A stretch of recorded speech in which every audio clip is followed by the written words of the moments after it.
मेरी पत्नी को काम शुरू किए कुछ महीने हो गए थे और वह बहुत व्यस्त हो गई थी। हमारे बीच की नज़दीकी बिल्कुल कम हो गई थी। वह अब मुझसे बहुत कम बातें करने लगी थी। शाम को जब वह ऑफिस से आती तो बहुत थकी हुई नजर आती। उसका काम भी बढ़ गया था और अब वह मुझे पति का हक भी नहीं दे रही थी। धीरे धीरे मुझे चिड़चिड़ापन होने लगा। फिर एक दिन प्रिया अपनी ऑफिस की दोस्त अनु को घर लेकर आई। अनु खूबसूरत और जवान थी और उसे देखकर मेरी नजरें उस पर रह गईं। अनु बहुत बातूनी थी और आते ही मुझे हाय हेलो किया। प्रिया ने बताया कि अनु अगली कॉलोनी में घर देखने आई है। अनु ने वहां एक घर भाड़े पर लिया और वह अकेली ही रह रही थी। अनु का स्वभाव मुझे बहुत पसंद आया। उसके बाद से वह अक्सर ऑफिस के कामों के सिलसिले में घर आती रही। समय बीतने लगा और 1 महीने बाद प्रिया ने अपने ऑफिस के दोस्तों को एक पार्टी दी। प्रिया ने मुझे इसके बारे में कुछ बताया नहीं था, लेकिन अनु के जरिए मुझे पता चला। शाम को मैं भी प्रिया की पार्टी में पहुंचा। वहां पहुंचते ही मैंने देखा कि प्रिया बहुत शौकीन हो गई थी। वहां उसके कई दोस्त और सहकर्मी थे, लेकिन उसने मेरी उनसे कोई खास पहचान नहीं कराई। इसके बावजूद मुझे उसकी प्रतीक्षा पर बुरा नहीं लगा। पार्टी में अनु हमेशा मेरे आसपास रही। पार्टी के दौरान प्रिया की बॉस आई और उसने अपनी भाभी को गले लगाया। मुझे लगा कि मैं पुराने विचारों का हूं, इसलिए मैंने इतना ध्यान नहीं दिया। रात को घर आकर जब मैंने प्रिया से पार्टी के फोटो देखने के लिए कहा तो उसने अपना फोन लॉक कर लिया और सो गई। इसके बाद 2 दिनों में प्रिया का जन्मदिन आ रहा था। मैंने उसे खूबसूरत फूलों का गुलदस्ता देकर शुभकामनाएं दी और उसके लिए एक बर्थडे प्लान किया था। मैंने अनु को अपने घर बुलाया था ताकि वह घर की सजावट में मेरी मदद कर सके। प्रिया रात को 10 के गया वो आप तो सा बजे घर आई, जबकि मैं उसकी राह देख रहा था। मैंने उसके लिए बेडरूम में एक सुंदर ड्रेस रखी थी और कहा, आओ तैयार हो जाओ, हम केक कट करने वाले हैं। लेकिन उसने कहा, आज मैंने बहुत से केक काट लिए हैं और मैं थक गई हूँ, और वह कमरे में चली गई। कुछ देर बाद जब मैं कमरे में गया तो मैंने देखा कि वह सो गई थी। मैंने उसके लिए इतनी सजावट की और उसे इस बारे में कोई ध्यान नहीं था। मैं अपने कमरे से बाहर आया, न जाने क्या सोचकर मेरे चेहरे पर उदासी छा गई। उदासी को देखकर अनु ने समझ लिया कि मेरी पत्नी और मेरे बीच कुछ ठीक नहीं चल रहा है। अनु ने कहा, रोहन नाराज मत हो, आज तो सेलिब्रेशन होगा। चलो हम अपनी दोस्ती का सेलिब्रेशन करते हैं। मुझे नहीं पता था कि अनु के दिमाग में क्या चल रहा है। वह किचन में जाकर मेरे लिए केक लेकर आई जिस पर हैप्पी बर्थडे प्रिया लिखा था। उसने उस टैग को अलग करके उस पर रोहन अनु फ्रेंडशिप लिखा था। उसने मेरा हाथ पकड़कर वह केक काटा और उसकी आंखों में मेरे लिए कुछ अलग ही भावनाएं थीं। उसने केक मुझे खिलाते वक्त थोड़ी मस्ती भी की और मेरे गाल पर भी केक लगा दिया। तब मैं भी उसके पीछे दौड़ने लगा। मैंने उसका एक हाथ पकड़कर उसे अपने पास खींच लिया, लेकिन जब मुझे एहसास हुआ कि मैं बहुत करीब जा रहा हूं, तो मैं तुरंत उससे दूर हो गया। रात काफी हो गई थी, इसलिए मैंने उसे अपनी बाइक पर घर छोड़ने का फैसला किया। प्रिया को इस सब का कोई अंदाजा नहीं था। मैंने अनु को उसके घर छोड़ा तो गाड़ी से उतरते ही उसने कहा, रोहन, मुझे लगता है कि प्रिया तुम्हारे लिए सही नहीं है। तुम क्यों अपना समय बर्बाद कर रहे हो? मुझे अनु की बात पसंद नहीं आई, क्योंकि वह अपने दोस्त के पति की तरफ देख रही थी। मैंने उसके बोलने पर कोई रिएक्शन नहीं दिया और वहां से निकल गया। घर आकर मैंने देखा कि प्रिया पानी पीने उठी थी और कमरे में गई। मैं भी उसके पीछे गया और उसे उसके जन्मदिन का गिफ्ट दिया। मैंने उसके नाम का एक सोने का लॉकेट और सोने की चैन बनाई थी। मैंने अपने हाथों से वह चैन उसके गले में डाली। उसके बाद मैंने उसके साथ थोड़ा समय बिताने की कोशिश की, लेकिन वह मुझसे दूर हो गई और बोली, आज मैं बहुत थक गई हूं, बाद में बात करते हैं। और फिर वह सो गई। अब मेरा चिड़चिड़ापन बढ़ने लगा था। प्रिया ने जॉब में आने के बाद मुझे पति का हक भी नहीं दिया और वह मुझे समय देने को तैयार नहीं थी। क्या अब उसे पति की कोई जरूरत नहीं थी? अब लगभग 1 महीना हो गया था जब मैंने अपनी पत्नी के साथ समय नहीं बिताया था और प्रिया को इससे कोई फर्क नहीं पड़ रहा था। उसकी ऐसी हरकतों के कारण मैंने खुद को समझाने की कोशिश की कि मैं अनु की तरफ क्यों आकर्षित हो रहा हूँ। अनु हर 2-3 दिन में हमारे घर आती थी और वह मुझसे थोड़ी तीखी बात करती थी। अगले दिन सुबह जब मैं जॉब जाने वाला था, मैंने प्रिया से कहा, प्रिया, कुछ दिन की छुट्टी ले लो। मैं भी छुट्टी पर जा रहा हूँ और सोच रहा हूँ कि तुम्हारे साथ थोड़ा समय बिताऊं। प्रिया ने कहा, मैं छुट्टी नहीं ले सकती। ऑफिस में बहुत काम है। बॉस ने मुझे काफी काम दिया है। मैंने कहा, क्या तुम्हारा बॉस पिछले कुछ महीनों से तुम्हारे ऊपर ज्यादा काम का बोझ नहीं डाल रहा है? उस पर इतना आगे बढ़ने की जरूरत नहीं है, नहीं तो वह सब काम तुम पर ही डाल देगा। प्रिया ने कहा, जो लोग काम करने लायक होते हैं उनके पास ही काम होता है, और मेरे बॉस की नज़र में मैं काम करने के लिए योग्य हूँ। मुझे प्रमोशन और सैलरी में बढ़ोतरी चाहिए, तो मुझे बॉस के सामने रहना पड़ेगा। मैंने उस पर गुस्सा नहीं किया, बल्कि उसकी काम के प्रति ईमानदारी को समझा। देखते देखते 1 महीना बीत गया। महीने की पहली तारीख को मेरा जन्मदिन था, और मुझे पूरा विश्वास था कि प्रिया मेरे लिए कुछ सरप्राइज प्लान कर रही होगी। मेरे जन्मदिन की सुबह अनु मेरे दरवाजे पर फूलों का गुलदस्ता ली खड़ी थी। मेरी पत्नी ने उसे पहले ही बर्थडे विश किया था। मैंने अनु से पूछा, तुझे मेरा जन्मदिन कैसे पता चला? बिल्कुल, तुम्हें प्रिया ने बताया होगा कि दीप ने तुम्हारे जन्मदिन के लिए कुछ प्लान किया है, अनु ने मुस्कुराते हुए कहा। नहीं रोहन, मैं तुम्हारे सोशल मीडिया अकाउंट पर जुड़ी हुई हूँ, वहीं से मुझे तुम्हारे जन्मदिन का पता चला।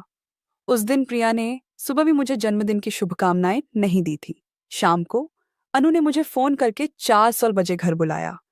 मुझे लगा प्रिया ने मेरे लिए कुछ सरप्राइज प्लान किया होगा, इसलिए मैंने हाफ डे लेकर घर आ गया। अनु ने मुझे अपने घर बुलाया था। जब मैं वहां पहुंचा तो देखा कि अनु बिल्कुल तैयार थी। उसने छोटा सा ड्रेस पहना हुआ था, जिसमें वह बहुत सुंदर लग रही थी। जैसे ही मैं अंदर गया, मेरे ऊपर गुलाब की पंखुड़ियां बिखेर दी गई थीं। मैं यह सब देखकर बहुत खुश हुआ। लेकिन जब मैंने अंदर देखा तो मुझे पता चला कि यह सब प्रिया ने नहीं, बल्कि अनु ने मेरे लिए प्लान किया था। अनु ने मेरे जन्मदिन को खास बनाने के लिए काफी खर्च किया था।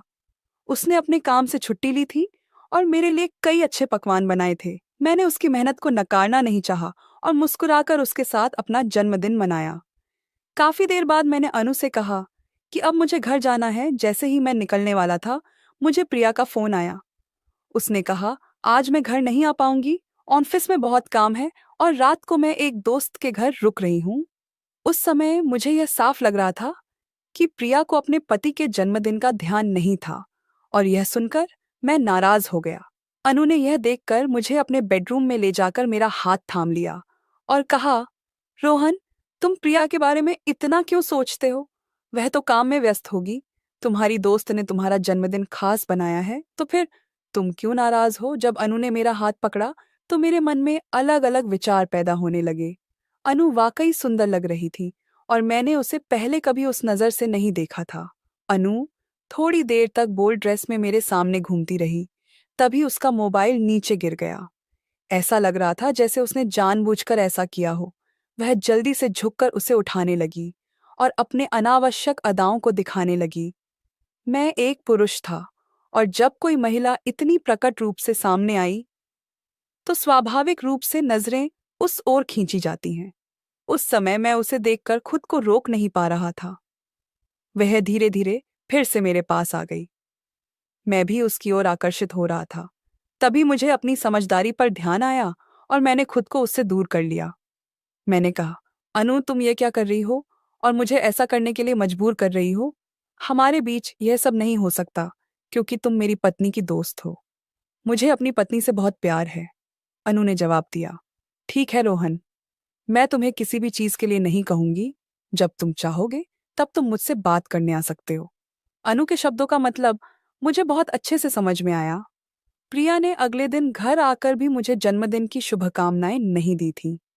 मैंने खुद ही उसे बताया, प्रिया, कल मेरा जन्मदिन था और तुमने मुझे बर्थडे विश तक नहीं किया। उसने जवाब दिया, हाँ, जन्मदिन था तो क्या हुआ? जन्मदिन तो हर साल आता है, उसमें क्या खास है? एक पत्नी अगर एक साल अपने पति का जन्मदिन भूल जाए तो इसमें इतना बोलने की जरूरत है? मैंने प्रिया को ऐसा कुछ नहीं कहा था जिससे वह नाराज हो जाए। फिर भी वह मुझ पर चिड़चिड़ा गई थी। उसे शांत करने के लिए मैंने उसके करीब जाने की कोशिश की और उसके साथ समय बिताने की कोशिश की, लेकिन इस बार भी उसने मेरा हाथ जोर से झटक दिया। उस समय मेरे मन में एक अलग ही इच्छा जागृत हुई, लेकिन प्रिया ने मुझे खुद से दूर कर दिया, जिससे मेरी इच्छाओं का भंग होने लगा। प्रिया मुझे संतुष्ट नहीं कर पा रही थी। इसीलिए मैंने सीधे अनु के घर जाने का फैसला किया। मैंने उसे फोन नहीं किया और जब वहां पहुंचा तो रात के 9 बज रहे थे। अनु मुझे नाइट सूट में दिखाई दी, जो कि शॉर्ट था। वह बेहद खूबसूरत लग रही थी और मुझसे काफी जवान थी। जब मैं अनु को देख रहा था, शायद उसने मेरी नजरें महसूस की, इसलिए वह भीतर अपने कमरे में जाकर शॉल ओढ़ने लगी। उसने कहा, मैं घर में अकेली रहती हूँ, इसलिए कभी कभी ऐसे कपड़े पहन लेती हूँ। आप अचानक आ गए, इसीलिए मुझे बदलने का मौका नहीं मिला। अनु बहुत शर्मा लग रही थी। उसने किचन में जाकर मेरे लिए पानी लाने की कोशिश की। तभी उसका पैर शॉल में फंस गया। शॉल उसके शरीर से फिसल गई और फिर से मेरी नजर अनु के ऊपर पड़ गई। जैसे ही उसने फिर से शॉल ओढ़ा, मैं उसके पास गया और कहा, अनु, तुम्हें शॉल ओढ़ने की जरूरत नहीं है, मैं तो तुम्हारा बेस्ट फ्रेंड हूँ। मेरी बात सुनकर वह हंस पड़ी और मैं धीरे धीरे उसके करीब होता चला गया। अनु को भी मेरी नजदीकी का एहसास था, क्योंकि उसने मुझे छूने से मना नहीं किया। दूसरे दिन मुझे अनु का फोन आया। उसने मुझे तुरंत ऑफिस में बुलाया। आज तक प्रिया मुझे अपने ऑफिस में ले जाने के लिए कभी राजी नहीं हुई थी। अनु ने कहा, रोहन, यह बहुत जरूरी है, ऑफिस में आओ। मैं तुरंत प्रिया के ऑफिस पहुंचा। अनु मुझे कॉन्फ्रेंस हॉल में ले गई। जैसे ही मैं वहां पहुंचा, मैंने प्रिया का एक ऐसा नजारा देखा जो मुझे बिल्कुल चौंका देने वाला था। कल रात जब मैं प्रिया के करीब गया था, तब उसने मुझे दूर ढकेल दिया था और इसी गुस्से में मैं अनु के पास गया था। अब मेरे मन ने अनु के साथ समय बिताने की अनुमति दी थी, लेकिन जैसे ही मैंने उसे छुआ, मुझे यह महसूस हुआ कि मैं प्रिया को धोखा दे रहा हूं। इस भावना के बाद मैंने तुरंत अनु से दूरी बना ली। जब मैंने प्रिया को देखा, वह पूरी तरह से शॉक में थी। उसने कहा, रोहन, तुम यहाँ कैसे आए? मैंने तुम्हें ऑफिस में आने से मना किया था। तुम बिना बताए यहाँ क्यों आए? तुम मेरे ऑफिस में अपनी इज्जत गिरा रहे हो। मैंने देखा, प्रिया अपने कुछ सहकर्मियों के सामने मेरी बेइज्जती कर रही थी। उसने अपने दोस्तों से कहा, मैं अपने पति को चप्पल की तरह समझती हूँ। उसकी मेरे सामने कोई वैल्यू नहीं है, क्योंकि वह मुझसे कम कमाता है। मुझे पहली ही नौकरी में उससे 10,000 ज्यादा पगार मिली है। मैं महीने में 300 कमाती हूँ, जबकि वह सिर्फ 20,000 कमाता है। तो उसकी मेरे सामने कोई इज्जत ही नहीं है। यह सब सुनकर मैंने कहा, प्रिया, एक बात याद रखो, जब हमारी शादी हुई थी, तब तुम सिर्फ 12वीं पास थी। मैंने तुम्हारी ग्रेजुएशन की फीस अपनी 20,000 साल की सैलरी से भरी थी। तुम ही मेरे खर्चे पर यहाँ नौकरी पाने में सफल हो पाई हो। कुछ दिनों से मैं तुम्हारे व्यवहार पर नजर रख रहा था और मैं नहीं जानता था कि तुम मेरे बारे में ऐसे सोचती हो। इसीलिए तुम मुझे पति का हक नहीं दे रही थी। ठीक है, कोई बात नहीं। आज के बाद इस पल से तुम मुझसे मुक्त हो। तुम्हारे स्टेटस में ना होने वाले इंसान के साथ तुम्हें यहाँ रहने की जरूरत नहीं है। आज मैं तुम्हें हमारे रिश्ते से मुक्त कर रहा हूँ। पिछले कुछ दिनों से मुझे तुम्हें एक खुशखबरी देनी थी। यह मेरे लिए खुशखबरी है, लेकिन तुम्हारे लिए बुरी खबर है। सुनो, 1 महीने पहले मेरा प्रमोशन हुआ है और मुझे मैनेजर का पद मिला है। और हाँ, मेरा सैलरी 20,000 से बढ़कर 70,000 हो गया है। इतना ही नहीं, कंपनी ने मुझे रहने के लिए एक लग्जरी फ्लैट भी दिया है। लेकिन तुम्हारा दुर्भाग्य ये है कि अब इन सब की मालिक तुम नहीं हो, बल्कि अनु होगी। जब प्रिया ने मेरा प्रमोशन सुना, तो वह मेरे पैरों में गिरकर माफी मांगने लगी। उसने कहा, रोहन, मैं तुम्हारी पत्नी हूँ, तो क्या मेरे पास तुम्हारे ऊपर हक नहीं होना चाहिए? अनु हमारे बीच में नहीं आ सकती। प्रिया हमेशा पैसों को प्राथमिकता देती थी, जबकि अनु अपने लोगों के लिए हमेशा खड़ी रहती थी। मैंने प्रिया से कहा, तुम अपने काम और पैसों में व्यस्त रहो। अनु ने पहले ही मुझसे अपने प्यार का इजहार किया था। प्रिया का असली चेहरा पहले ही अनु ने देख लिया था, इसलिए वह मुझे हमेशा सलाह देती थी कि मैं प्रिया से दूर रहूं।